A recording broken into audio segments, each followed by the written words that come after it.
코로나를 예방할 수 있는, 나를 비껴갈 수 있게 이렇게 예방을 하거나 아니면 내가 코로나 바이러스에 감염이 되더라도 그것을 조금 더 쉽게 극복할 수 있는 방법은 없을까, 이런 것들을 생각해 보게 됩니다.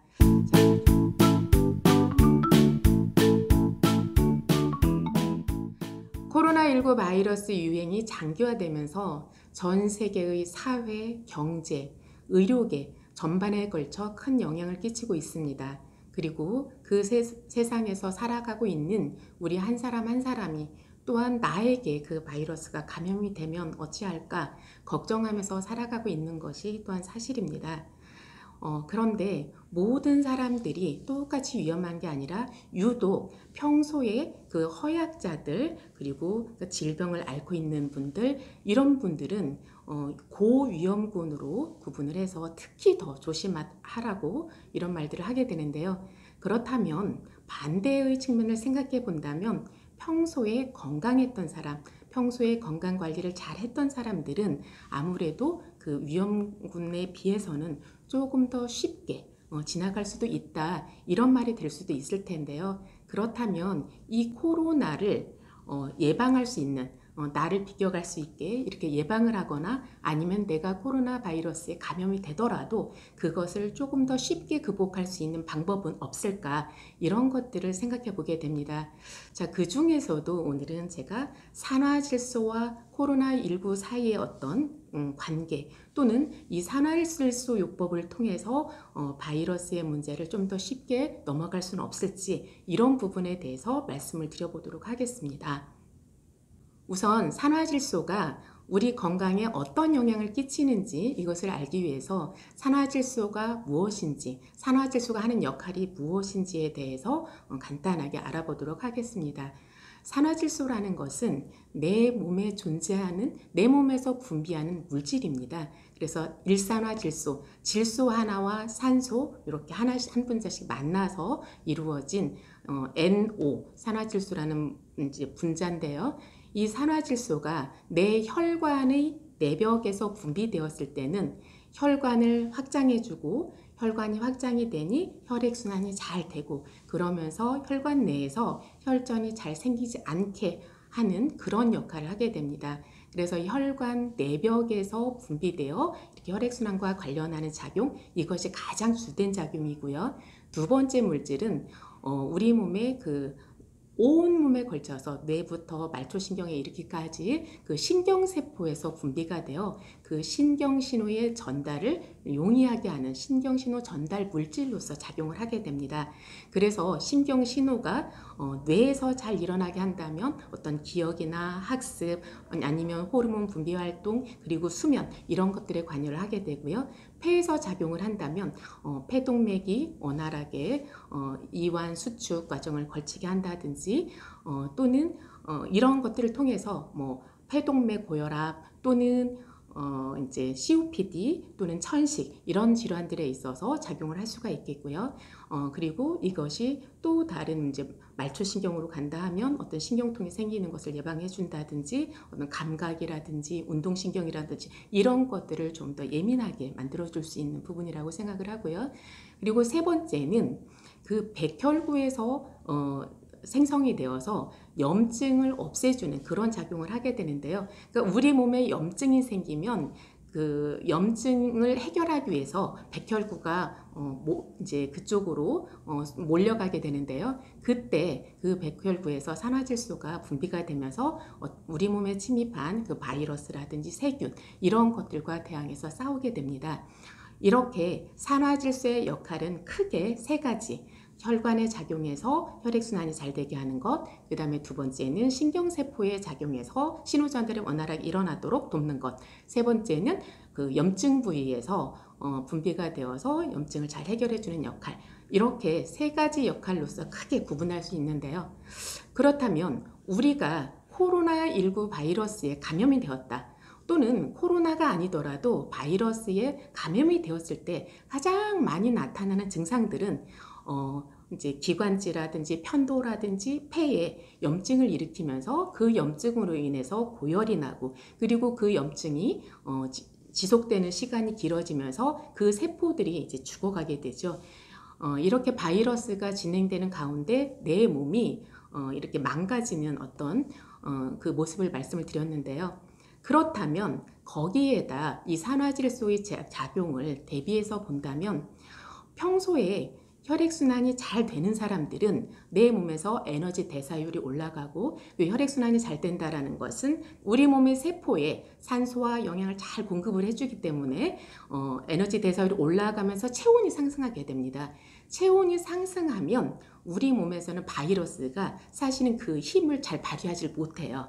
그래서 그 혈액순환이 잘 되는 것 자체가 바이러스가 우리 몸에 들어왔을 때 이겨낼 수 있는 굉장히 좋은 조건이 될 수 있겠죠.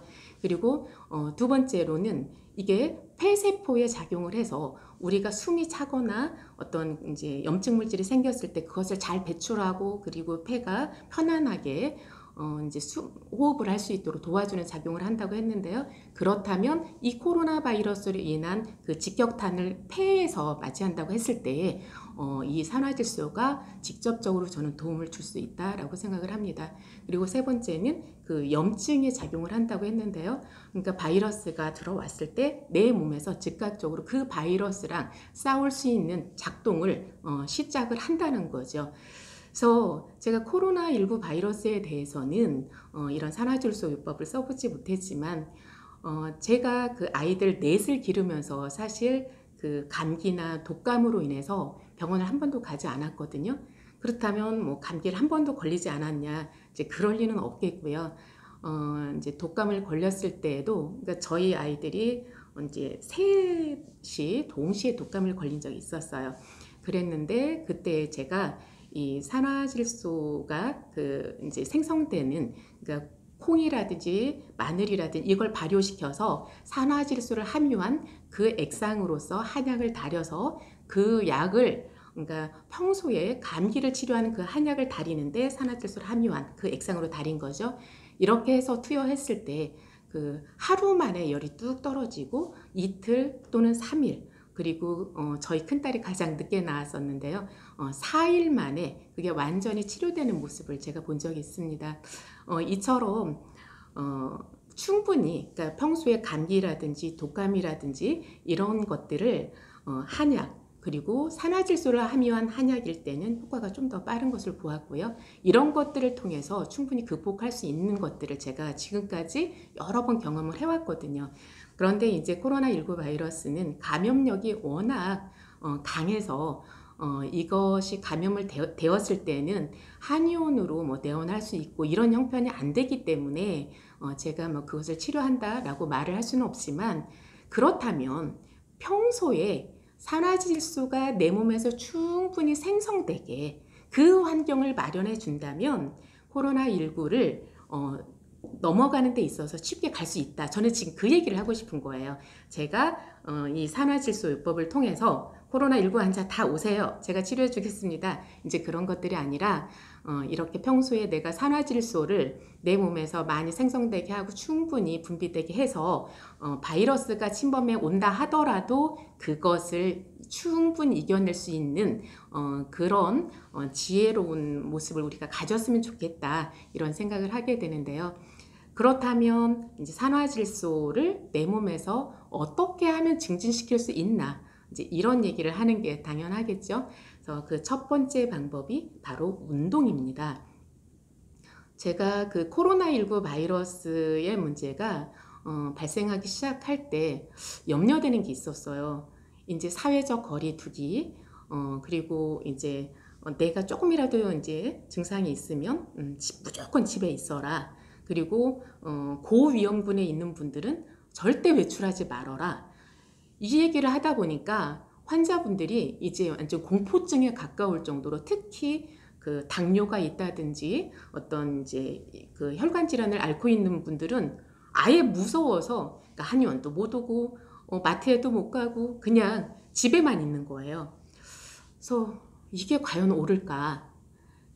집에 머물러라, 사회적 거리두기를 하라는 것이 운동을 하지 말라는 요법, 그것과는 사실은 다르거든요. 그러니까 저는 그런 생각을 했어요. 이것은 코로나19에 그 감염이 되어서 어떤 문제가 발생하기 이전에 이거 혈관 질환 자체가 너무 심해져서 그것으로 인한 합병증, 이로 인한 문제가 더 커질 수 있다라는 염려가 되었어요.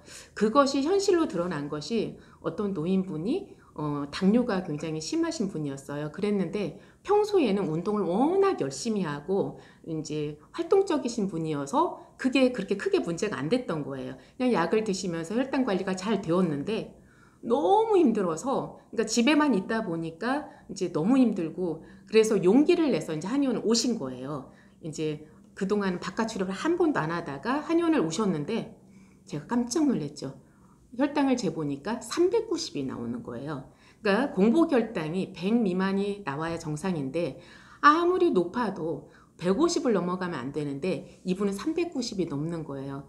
그래서 제가 그분께 드린 말씀이, 코로나19가 무섭긴 하지만 그렇다고 해서 운동을 안 하고 이렇게 집에만 있으면 이 조절이 안 되면서 이제 합병증이 조만간 찾아올 것이다. 그래서 어디 멀리 사람이 많은 곳을 가라는 게 아니라 아파트 단지 안에서라도 아니면 집 안에서라도 운동을 해야 된다. 그런 말씀을 드렸었는데요. 자, 운동을 하면 우리 몸에서 산화질소 분비량이 늘어나게 됩니다.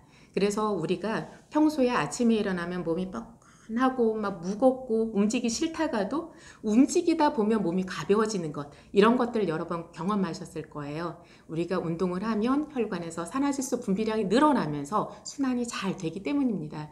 그래서 산화질소 분비량을 증진시키기 위해서는 무조건 운동을 하는 것. 그래서 이 운동이라는 것은 바이러스에 대항하기 위해서뿐만이 아니라 내가 평소에 가진 혈관 질환을 예방하고 그것에 대한 합병증을 막기 위해서라도 반드시 운동을 해야 된다는 것, 이것을 제가 말씀드리겠고요. 두 번째는 좋은 음식을 많이 드시는 것입니다. 그래서 좋은 음식을 많이 드셔라, 그러니까 살찌게 뭐 아무 음식이나 많이 드셔라, 이제 이런 얘기가 아니라요.